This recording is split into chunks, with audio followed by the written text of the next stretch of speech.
Olá, olá, boa noite a todos e bem-vindos a mais um BMC Talks. Hoje à noite o nosso papo será sobre São Paulo. Quais são os maiores problemas da maior cidade da América Latina? Quais são as oportunidades que essa cidade tem para o futuro e quais são as soluções que alguns dos candidatos para a Prefeitura e para a Câmara Municipal estão apresentando nessas eleições que vão ocorrer no final de 2024. E para falar de tudo isso e muito mais, temos um convidado especial aqui nos estúdios da BMC, Rafael Lima, pré-candidato do Partido Novo como vereador. Rafael, muito boa noite, é um prazer tê-lo conosco aqui na BMC. Boa noite, Carlos. Muito obrigado pelo convite. Rafael, que além de político, ele também tem uma longa história como influenciador digital, né? O criador do perfil Ideias Radicais. Mas pergunta ritual para todos os meus convidados. Rafael, quem que é o Rafael Lima em um minuto? Olha, eu sou ativista libertário há quase 10 anos, eu gosto de resolver problema e eu gosto de ir atrás de vagabundo. Já processei o Lula, já processei o Haddad, já processei um monte de prefeitos aí. A do Lula ainda está pendente, o resto eu já ganhei, mas a do Lula é eleitoral, então a gente sabe que não vai ser resolvido mesmo. Fundei o Instituto Livre Mercado para defender liberdade econômica em Brasília em 2020, fundei o Gabinete de Liberdade para defender liberdade nas cidades em 2021. Já revogamos mais de 2.000 leis, aprovamos mais de 150, cortamos mais de R$1 bilhão e mais um monte de ações no meio. E agora pré-candidato de São Paulo, porque acabou o que eu consigo fazer por trás das cortinas, agora eu preciso da caneta. Perfeito. E conseguiu em um minuto contar tudo aquilo que você fez e tem mais coisas também que a gente vai falar agora. Rafael, vamos lá. São Paulo, né, 12 milhões de habitantes mais ou menos, maior cidade da América Latina, polo industrial e econômico e financeiro e também cultural agora do Brasil. Mas São Paulo é uma cidade cheia de problemas. Temos problemas ligados à segurança pública, temos problemas ligados ao transporte público, ao trânsito, né, à limpeza da cidade, o decoro urbano, entre outras coisas. Na sua opinião, qual que é o maior problema de São Paulo em 2024? Olha, não é só a minha opinião, é de praticamente qualquer pessoa que você perguntar em São Paulo, é segurança. A gente tem um problema de furtos e roubos celulares e todos os outros tipos de furtos que podem acontecer. A gente tem muito problema de violência com arma de fogo em São Paulo. A gente tem problema de roubo de carro e receptação. A gente tem problema de crime organizado. Então, assim, a gente tem uma cidade onde você não se sente mais confortável de andar na calçada em paz. E aí, é uma coisa que quando eu estava trabalhando no Novo, eu trabalhei no Instituto Libertas, que é a instituição, fundação de pesquisa do Novo. Eu fiz o caderno de políticas públicas do partido, que é o pré-plano de governo de todos os candidatos a prefeito do partido. Uma coisa que eu fiz questão foi de colocar a segurança como o primeiro caderno, né? Vamos abordar os tópicos, você acha que você vai abrir um do novo e vai estar lá, economia. Não, segurança. Não adianta a gente querer discutir economia, liberdade de mercado e tudo mais se você está com medo de botar o pé na calçada. Não tem sentido de discutir política de educação ou de saúde se você está com medo de levar o seu filho na escola e ser assaltado, ser sequestrado, seja lá o que for. Então, é o problema grave agora.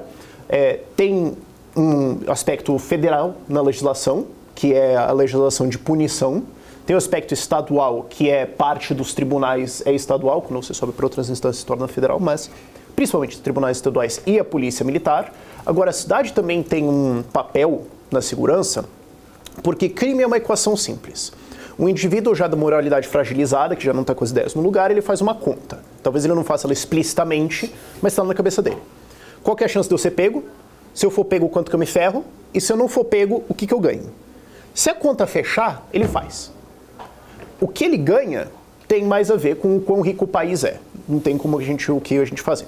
Se ele for pego, quanto ele se ferra, é a legislação e os tribunais. Agora, a chance dele ser pego tem a ver com a PM, mas também tem a ver com coisas da cidade. Tem coisas de zeladoria da prefeitura, que aí não está no âmbito meu como pré-candidato a discutir, você precisa trazer a Marina Helena, que é a nossa candidata a prefeita, aqui para discutir isso. Agora, tem coisas de legislativo que dá para fazer? Tem.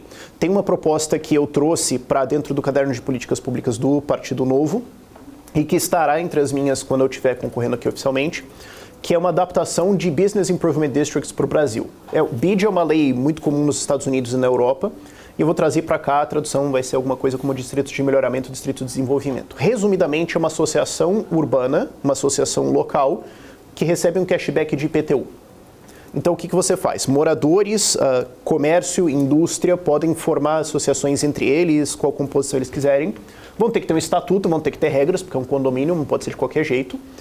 E a ideia é que eles recebam de volta uma proporção, uma porcentagem do dinheiro que eles pagaram de imposto. Então, digamos, 10% do seu IPTU você recebe de volta. Ainda tem que ter transparência, porque você está lidando com dinheiro público, mas a ideia é que essa associação possa resolver os seus próprios problemas. Então não precisa ficar ligando para vereador, não precisa ficar ligando para prefeito, não precisa ficar pedindo, por favor, façam aí o que vocês precisam fazer com o dinheiro que eu já paguei, você não precisa ficar mendigando para um político resolver o seu problema. Não. Você tem o seu orçamento e toma as decisões. Então, queremos contratar uma segurança para esse local. Contrata. Tem maior criminalidade aqui porque falta iluminação, porque precisa de uma zeladoria melhor. Faz. Não precisa ficar pedindo para a prefeitura, por favorzinho, fazer o trabalho maldito dela que ela tem que fazer com o dinheiro que você já pagou. Então é uma ideia de você descentralizar a resolução de problemas e aí cada associação consegue encontrar melhor as suas soluções locais. E isso indiretamente ajuda as outras zonas, porque mesmo quem não se organizar assim, vai se beneficiar. Porque essas zonas que se organizarem vão ficar mais seguras e libera a PM, libera a Guarda Civil para patrulhar os outros lugares. Então, mesmo que você não forme uma delas, vai ter mais contingente livre para isso. Agora, por que as prefeituras não tiveram essas ideias até agora? Não sei, é meio curioso.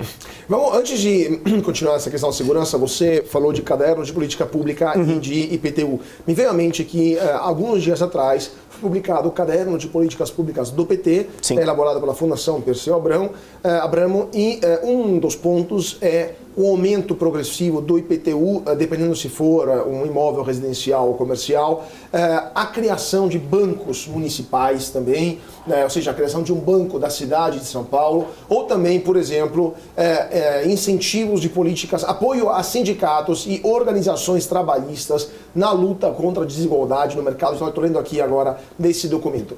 O que você acha disso tudo? Assim, o PT é um partido que está apoiando um dos candidatos favoritos à Prefeitura de São Paulo. O que você acha dessas propostas? Aumentar o IPTU, criar um banco da cidade de São Paulo e apoio aos sindicatos e organizações trabalhistas na luta contra a desigualdade no mercado de trabalho?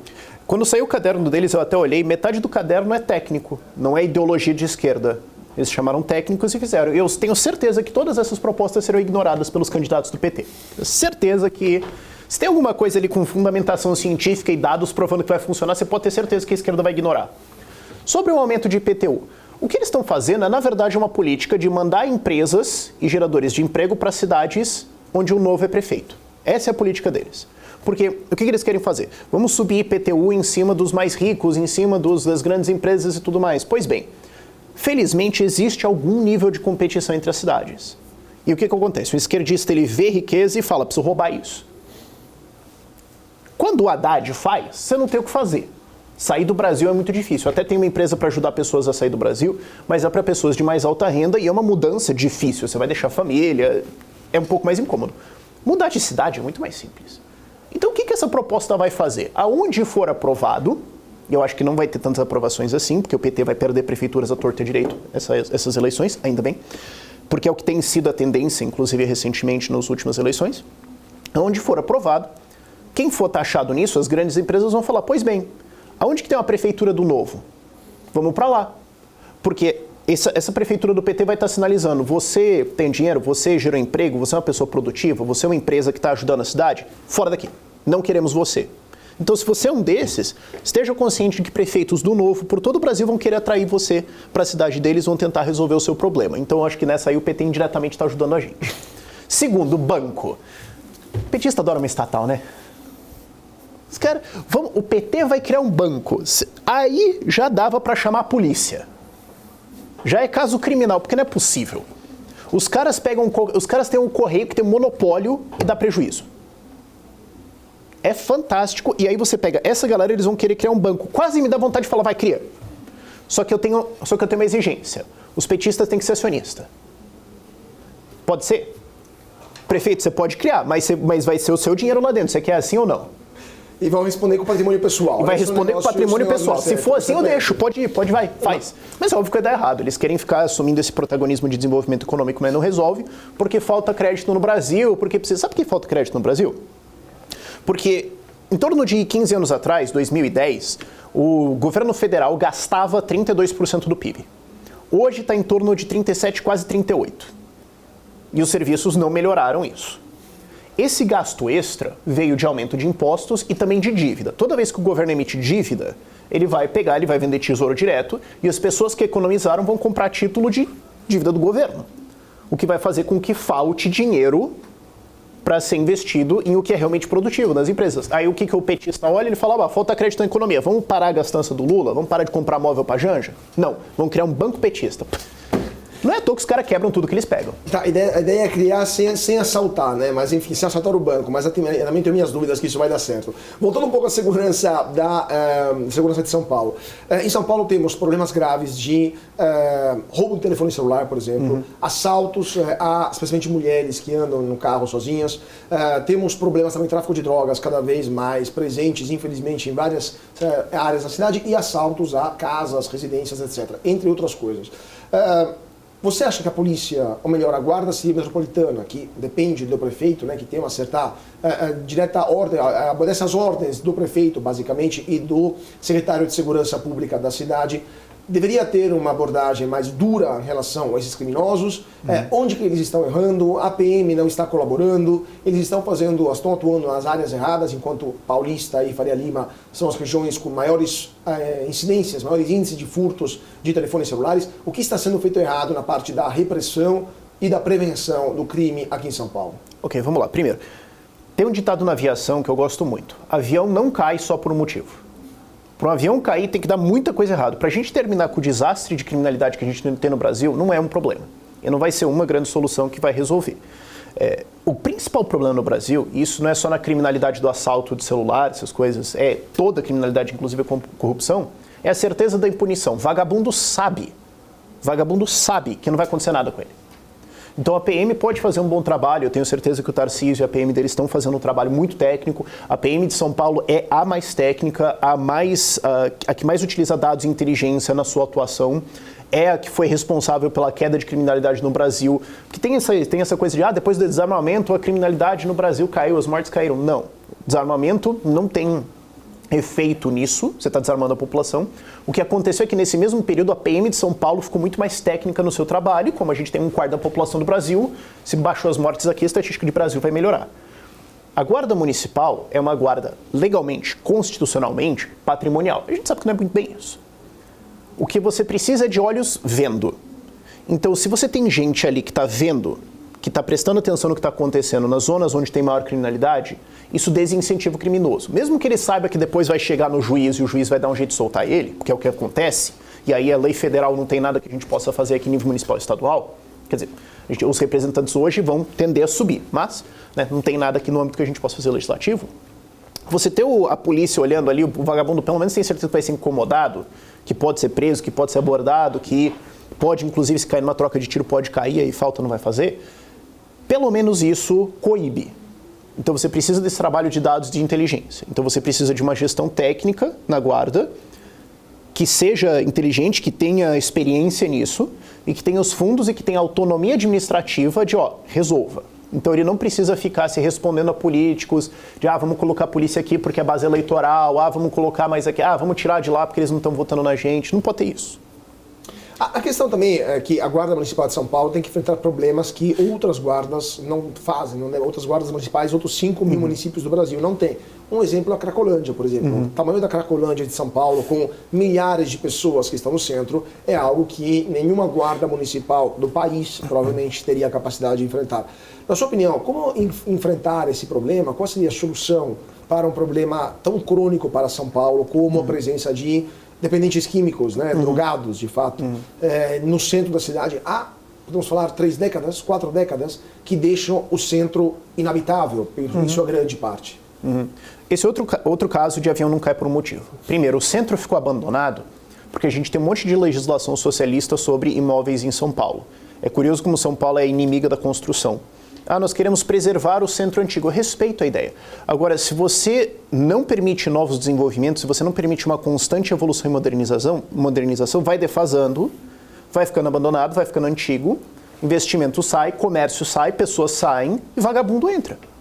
Então você precisa que a cidade continue andando. Quando alguém tenta congelar, dá errado. Tentaram congelar o centro, tentaram tombar muitas coisas, tentaram dificultar, não, porque a gente quer preservar, pois bem. Ficou-se esse centro abandonado. E aí veio. Outro ponto dessa da Cracolândia é que, assim, de novo, impunidade. Vagabundo sabe que ele pode usar o que ele quiser, que ele pode cometer os crimes que ele quiser, que ele não vai ser preso, que vai ser solto, que é coitado, que... Outra coisa também que a gente tem que entender. a maior parte desses usuários de drogas, e não é nem usuário, porque tem uma galera que é recreativa, o cara que se perdeu, não é um caso de narcótico, não é um caso de saúde, é um caso criminal. O vagabundo tá na Cracolândia, tá usando crack o dia inteiro, o ano todo, ele não trabalha.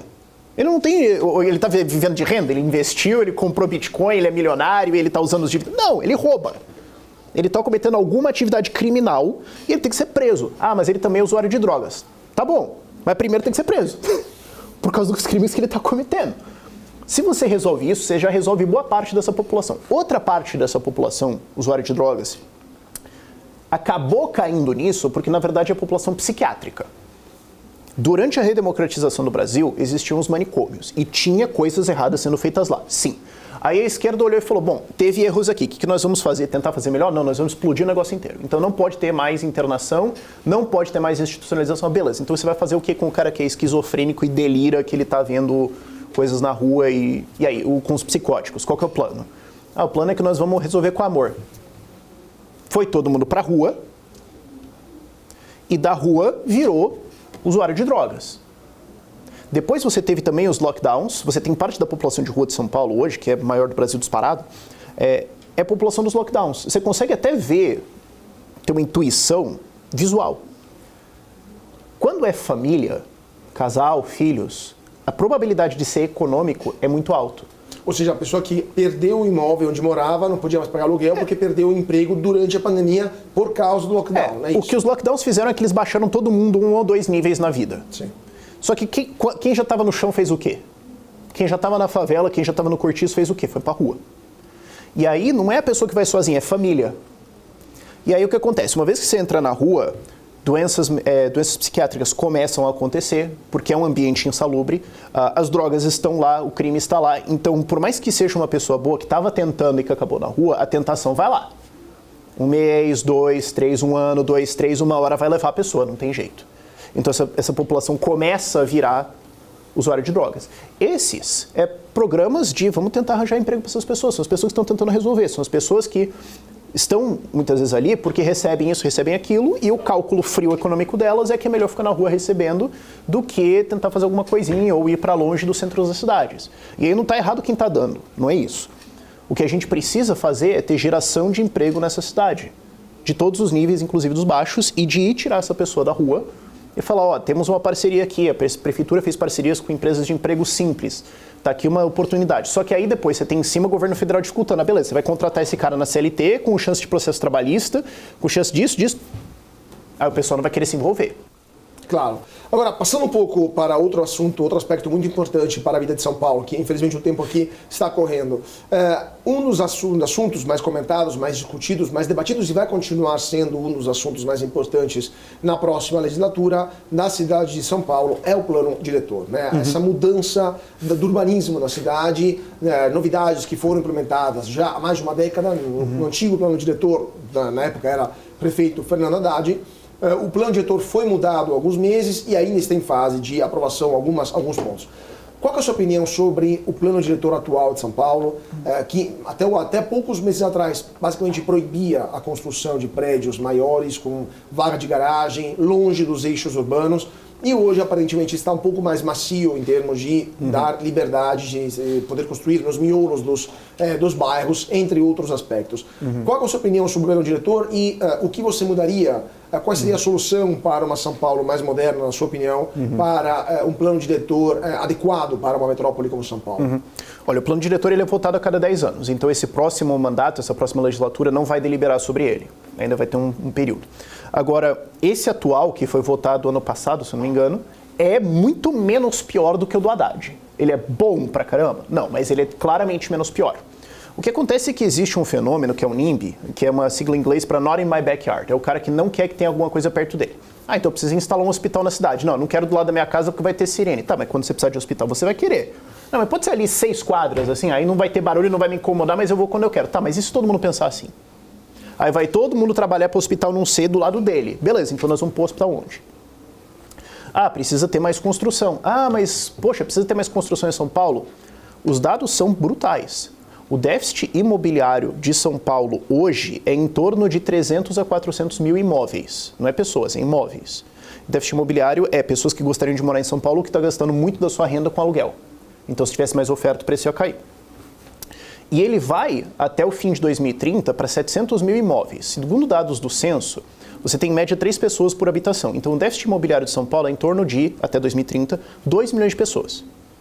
Nós precisamos construir mais moradias.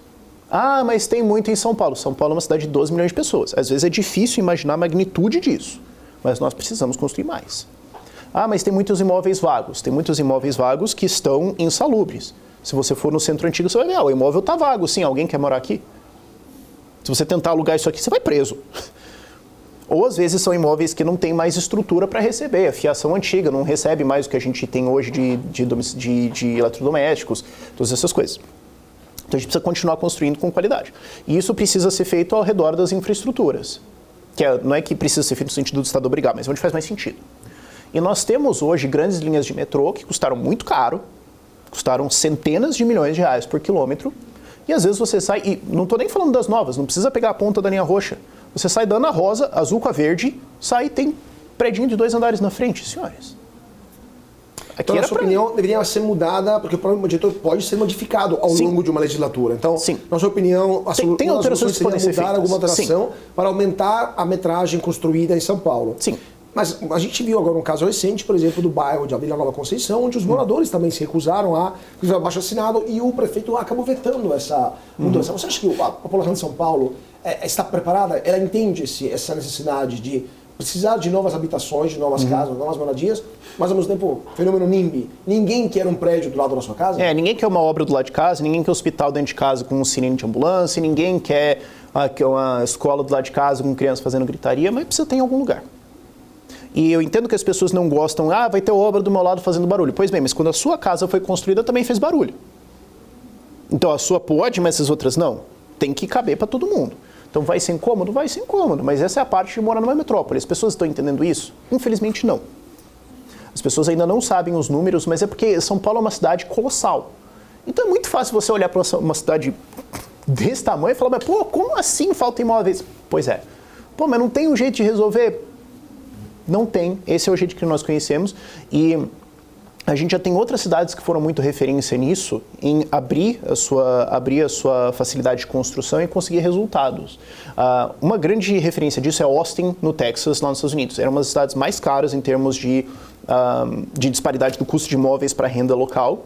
E ao longo da última década eles fizeram várias reformas para simplificar a construção. Para não só permitir mais edificações, mas também para simplificar o custo. Falar, vamos ficar legislando o tamanho da porta? Não, constrói, faz o que você quiser.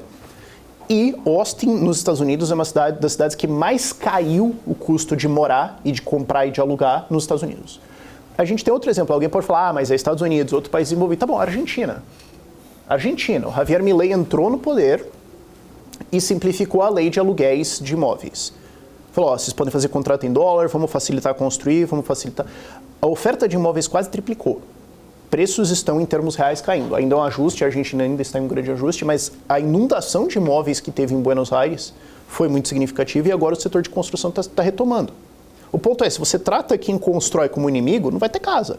Aí depois vem o Boulos e fala, tá bom, então já que não tem casa, nós vamos invadir. Tá bom, então quem constrói investe em imóveis vai olhar e falar, então o prefeito que vocês querem eleger gosta de invadir imóveis. Tá bom, então não vou investir na cidade.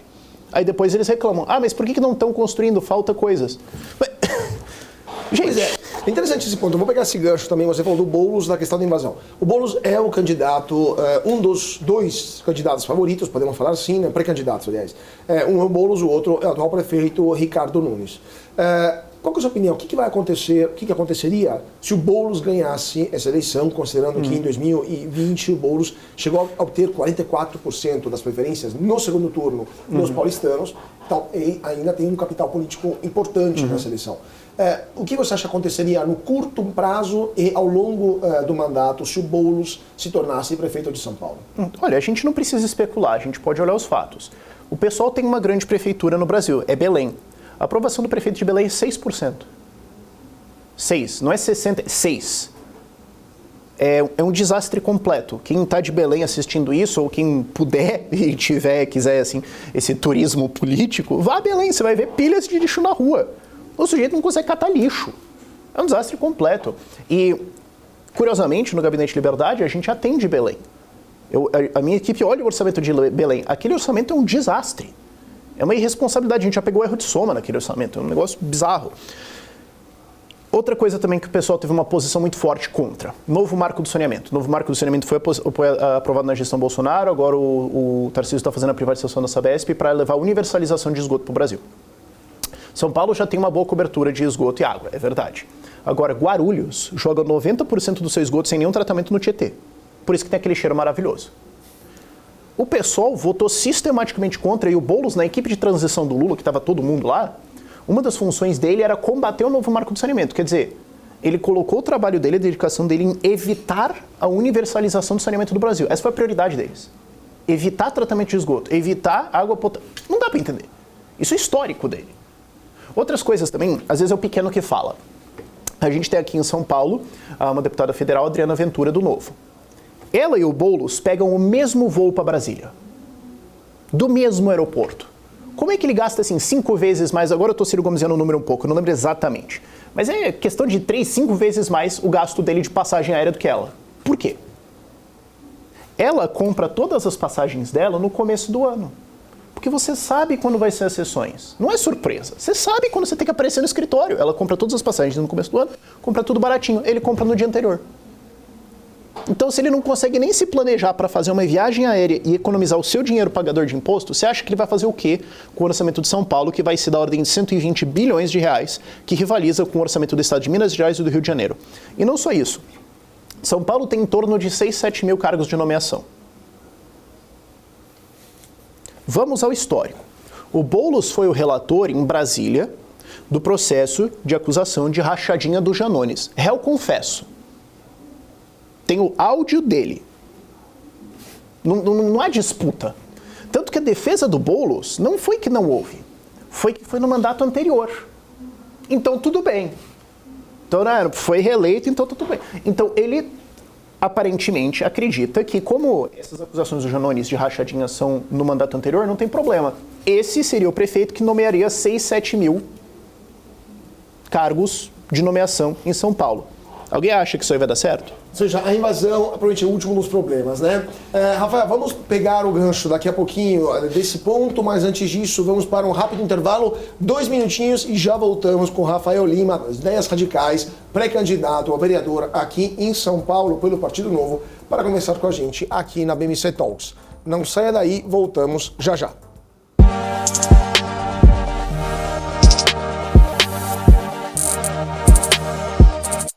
E de volta para o nosso BMC Talks. Hoje à noite o papo é sobre São Paulo. A maior cidade da América Latina vai escolher o seu novo prefeito nas eleições desse ano e também vai renovar a sua Câmara Municipal. E para entender quais são os problemas, as possíveis soluções e as perspectivas para o motor da economia do Brasil, a cidade de São Paulo. Estamos aqui com o Rafael Lima, fundador, criador do perfil Ideias Radicais, entre outras coisas, e também pré-candidato a vereador aqui em São Paulo para o Partido Novo. Rafael, a gente estava falando sobre a possibilidade do candidato das esquerdas, né, do PSOL, do PT e de uma série de outras coligações de esquerda, o Guilherme Boulos, de ganhar essas eleições em São Paulo. Mesmo assim, temos, primeiro ponto, um PT muito mais fraco do que no passado, tanto que ele não apresentou pela primeira vez na história um seu candidato. E na Câmara Municipal de São Paulo, a esquerda vem progressivamente perdendo força nas últimas eleições. A gente vê pelo número de vereadores, né, eleitos com siglas, em geral, de esquerda. Na sua opinião, São Paulo está se tornando uma cidade mais à direita ou, como a gente viu nas últimas eleições nacionais, né, em 2022, São Paulo foi a única pontinha vermelha no estado de São Paulo, que era quase completamente azul, né, tirando Araraquara e um pouco o extremo leste, no extremo oeste de São Paulo. São Paulo é uma cidade ainda hoje de esquerda por causa das faculdades, por causa dos movimentos sociais, entre outras coisas. Como está indo a opinião pública em São Paulo, na sua opinião, nesses últimos anos? Vamos lá, São Paulo é uma cidade de 12 milhões de habitantes, né? Não tem uma São Paulo, não tem uma opinião pública. Uma coisa que é importante de entender, eleitoralmente, a direita precisa entender isso, tem entendido mais ultimamente. O Bolsonaro não perdeu no Nordeste. O Bolsonaro perdeu entre Santos e Campinas. O Bolsonaro perdeu aqui na Grande São Paulo, perdeu em Santos, perdeu nessa região aqui. Foi uma votação de esquerda muito forte e aquele 0,9% que faltou ali foi aqui. teve a ver com pandemia, teve a ver com uma presença de esquerda, teve a ver com vários fatores. Você não consegue influenciar a opinião de milhares de eleitores por uma coisa só, é muito mais complexo do que isso. Agora, isso aconteceu aqui, sim. Agora, enquanto isso, você fala, pô, mas como assim então a presença da esquerda está caindo na Câmara? Qual que é? Bom, no segundo turno é diferente de uma representação de legislativo que tende a ser muito mais difusa. Então o que acontece é que primeiro você tem mais competição agora. Embora o número de partidos felizmente tenha caído um pouco no Brasil, hoje você tem mais posições políticas. Hoje a direita existe. 10 anos atrás isso mal existia. Hoje, inclusive, existe liberais e libertários. Alguns anos atrás era só tudo neoliberal. Bom, se bem que hoje é tudo fascista, né? Então, mas hoje existem outras opiniões, hoje existem outras forças políticas, o centro cresceu, a esquerda, embora ainda tenha figuras fortes, como o Lula e o Boulos, que ainda têm um carisma, a população olha mais e mais para a esquerda no geral e vê o que é um grupo de bandido socialista. Vê o que aconteceu no Mensalão, vê o que aconteceu no Petrolão, vê que não teve resultado e não se encanta pelos legisladores. Por isso que eles tiveram essa queda na Câmara dos Vereadores e também porque os partidos de esquerda, o socialismo como um todo, ele vai facando as suas lideranças de baixo, porque o grande Deus Sol ali em cima, ele não quer que tenha competição. É uma coisa que a esquerda odeia. Então toda vez que o nome começa a se destacar, vai dando uma escanteada, vai encontrando, não pode deixar crescer uma competição. E a esquerda fez isso, né? Salvo alguns pequenos casos agora, tem essa disputa de sucessão do Lula, seu Haddad, seu Boulos, se pode ser outro nome, salvo isso, eles vão fechando, só existe o grande Deus Sol Lula que brilha. Então outras lideranças ali não renovaram tanto. Tanto que se você for ver, não só em São Paulo, mas as lideranças legislativas de meia praça ali, do baixo clero ali, são nomes velhos pra caramba. Você tem o Gilmar Tato como agora diretor de comunicação social do PT.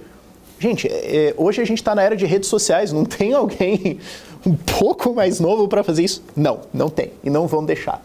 Então isso causou esse declínio. Agora, qual que vai ser esse futuro aí deles de presença de legislativo? Ruim.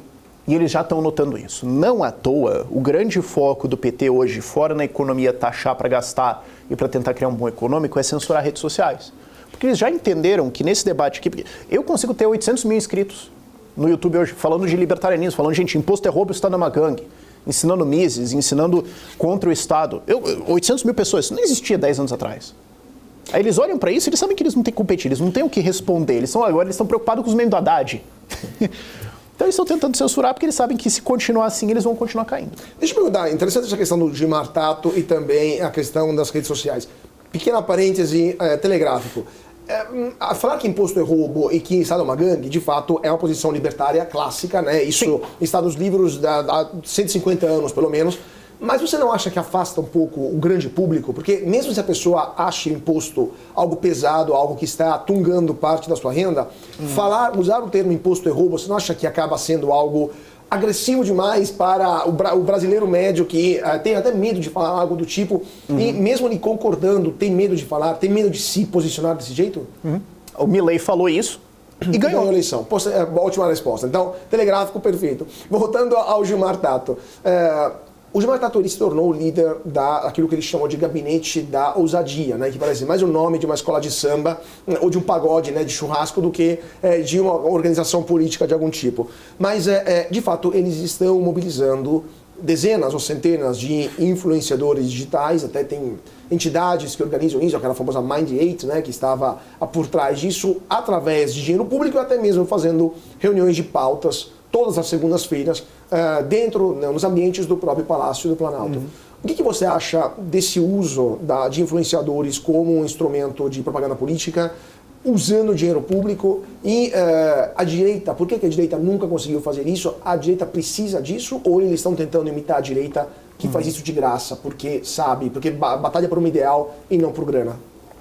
Não, vamos lá. Primeiro, o que é esse uso de dinheiro público para financiar esses militantes de esquerda?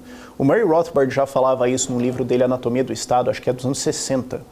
Já falava, olha, o Estado antes ele sustentava... O Estado é uma organização parasítica. É gente que quer viver do seu dinheiro. Eles não querem trabalhar, eles não querem fazer nada, eles querem viver do seu dinheiro e calar sua boca. Como é que eles se mantêm no poder? Antigamente era aliança de trono e altar. A gente usa uma religião, a gente engana, a gente fala que o rei é literalmente uma nomeação, então não pode discordar e tal. Recentemente isso mudou, com o crescimento da importância da academia, da mídia, isso mudou, então a aliança virou comprar opinião. Virou comprar as academias, comprar os filósofos, comprar os sociólogos, comprar quem vai dar as grandes ideias para o país. A gente financia eles, daí eles vão concordar com a gente, lógico. E o resto tem que competir com dinheiro privado. E vamos também financiar mídia, vamos financiar influenciadores. Não é de hoje que o governo não tem uma grande relação com a mídia. E recentemente com redes sociais vamos comprar influenciadores, vamos trazer. Às vezes não precisa nem comprar, é só dar uma lambida no ego dele, que é o que ele precisa, ele vai ficar feliz. Vai se sentir importante ali, né? E traz eles para tentar ajudar. Essa é a aliança e é assim que esse grupo de parasitas se mantém no poder. Eles estão usando dinheiro público agora para fazer isso porque essa é a natureza do Estado. Legalmente, você pode dizer até que está ok. Mas está legalmente ok por quê? Porque são eles que fazem as leis. É feito para roubar você. Agora, a direita precisa disso? Não. Não precisa. Por que a esquerda tem que fazer isso? Porque eles são bandos de socialistas, eles têm ideias ruins, tudo que eles fazem dá errado, e se você olha para eles, são pessoas desprezíveis. Então eles precisam de uma massiva quantidade de dinheiro público para criar uma mentira de que isso aí é bom para as pessoas. A gente que está defendendo liberdade, eu que sou libertário, eu posso chegar aqui e falar, senhores, imposto é roubo e o Estado é uma gangue. Você deveria ser livre para cuidar da sua vida e não deveria ter nenhum político mandando em cima da sua vida. Eu não preciso de um grande financiamento para todo mundo olhar para isso e falar, de fato, no Brasil, imposto é roubo pra caramba, olha o esculacho que fazem comigo. Quando você fala a verdade, é mais barato. Quando você é uma boa pessoa, é mais barato, é mais fácil. É por isso que eles fazem esse gigantesco esforço. Agora, funciona? Não. Tanto que o TSE teve que, em 2022, colocar o dedinho na balança. Teve que falar, não pode chamar o Lula disso, daquilo. Não pode falar que ele está perto de ditadores. Não pode falar disso. O Lula ganhou por 0,9%. Se eles tivessem não colocado o dedinho na balança, ele ia ter ganho.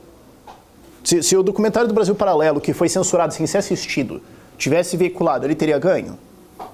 Então, a gente não precisa disso. A gente pode só falar a verdade. A gente pode só ser franco e honesto com as pessoas e apresentar as nossas lideranças. A esquerda faz isso porque eles não têm nada que preste ali, então eles têm que mentir e comprar. Voltando um pouco agora para as ideias, as soluções para São Paulo.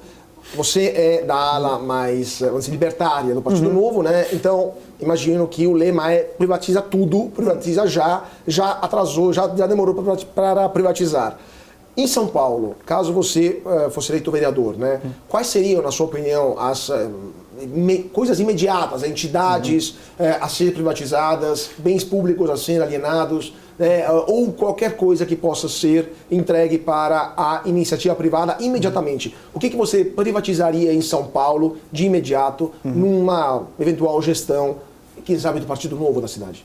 O problema principal disso é que boa parte dessas decisões de privatização cabe ao Executivo e não ao Legislativo. A gente vota a favor, defende, faz o trabalho de ensinar a população, mas quem defende é o Executivo, por isso a gente tem a Marina Silva, que é a nossa pré-candidata a prefeita. Isto posto, tem várias coisas que a gente pode fazer para otimizar o orçamento. Uma conta simples.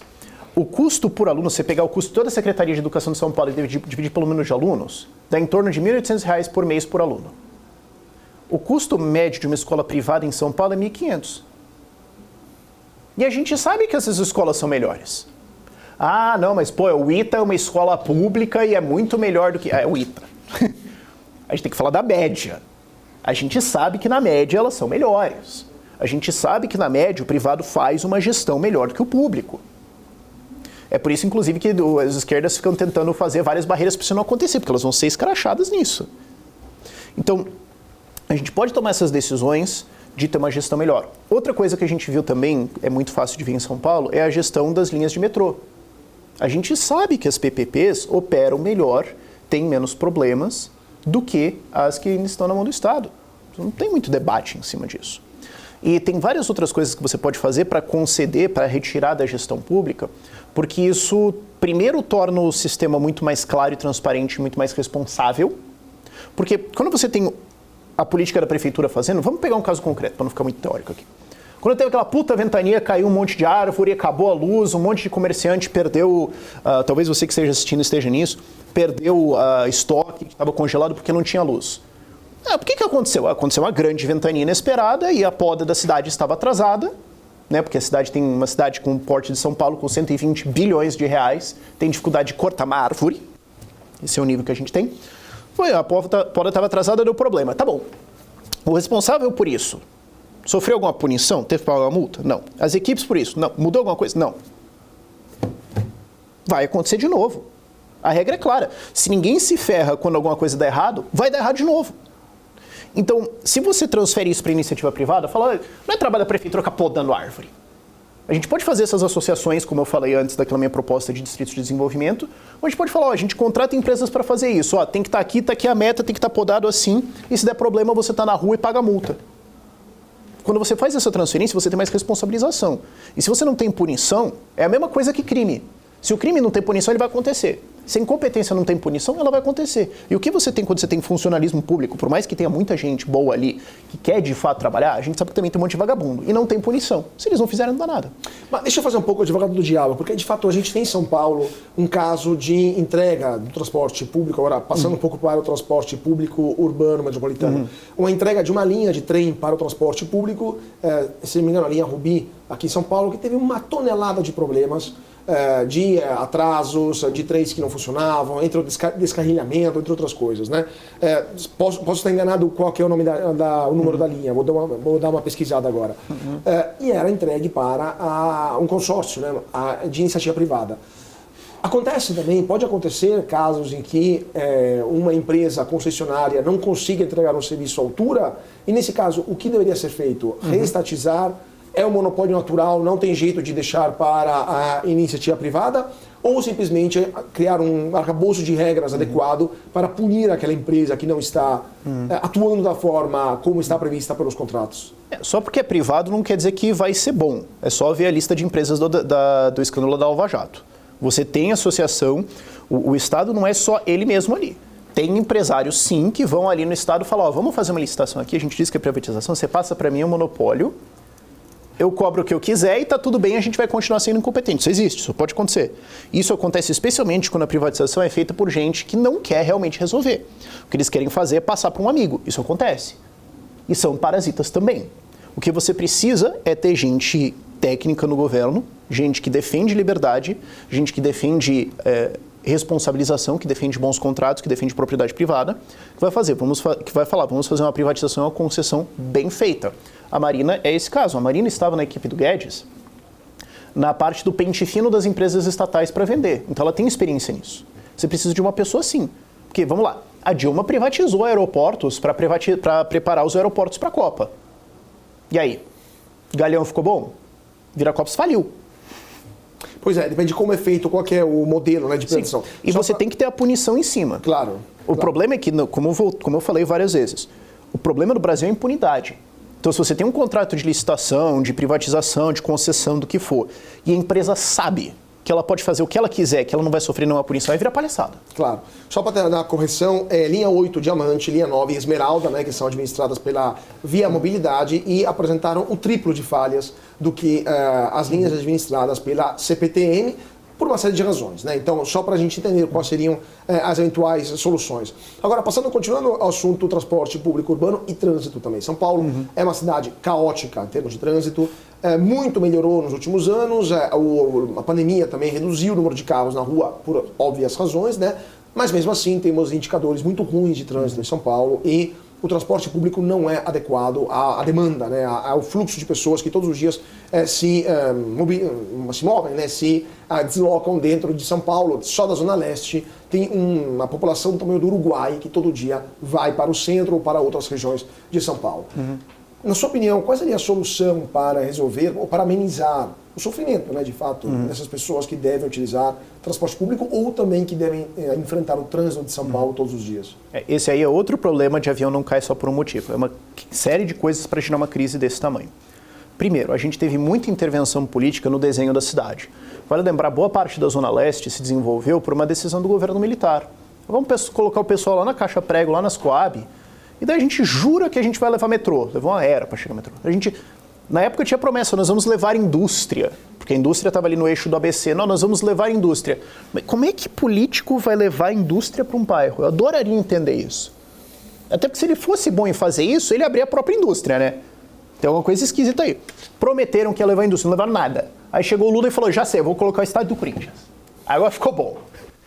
Então, aquilo ali já é um desastre feito por planejamento político de onde as pessoas vão morar. Onde as pessoas vão morar tem que ser uma decisão de mercado da cidade. Em mercado as pessoas pensam, a entidade do mercado, a B3 lá manipula. Não, não é. Mercado é as pessoas decidindo, é você vendo onde é que vale a pena, onde é que é melhor, e quem constrói olhando e falando onde é que as pessoas querem morar.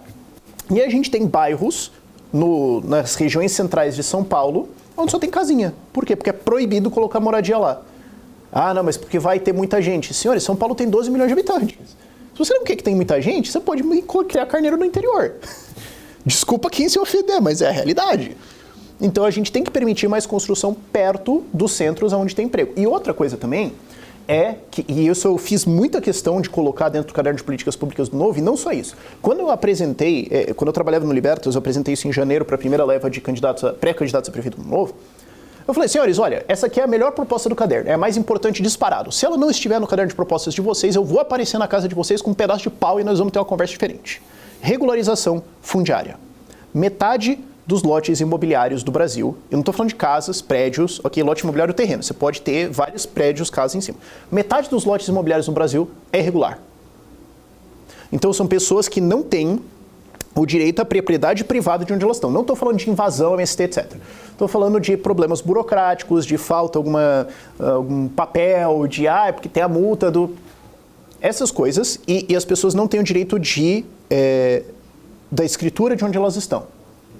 E aí, se você não tem isso, e isso é muito normal nesses bairros periféricos, e São Paulo tem, não, porque São Paulo é uma grande cidade desenvolvida. A gente tem todos os problemas, tá? Do mundo a gente tem aqui. A Zona Leste vai ter isso muito forte, a Zona Sul vai ter isso muito forte, a Zona Norte tem isso muito forte. As pessoas não têm o título de terra delas. Tá bom. Então, como é que ela vai abrir uma empresa para gerar emprego? Se ela não tem um endereço. Se ela não consegue abrir um CNPJ, não consegue nem abrir uma barbearia. Vai fazer irregular, vai ficar com medo de fiscal e não vai ter geração de emprego. Então você vai ter esses bairros, a Zona Leste é um excelente exemplo, vazios de emprego, porque não pode criar emprego lá, porque não tem os certificados de propriedade privada, e aí todo mundo tem que pegar uma linha que o Estado demorou eras para fazer, ao invés de conceder, e ir para onde tem emprego e depois voltar.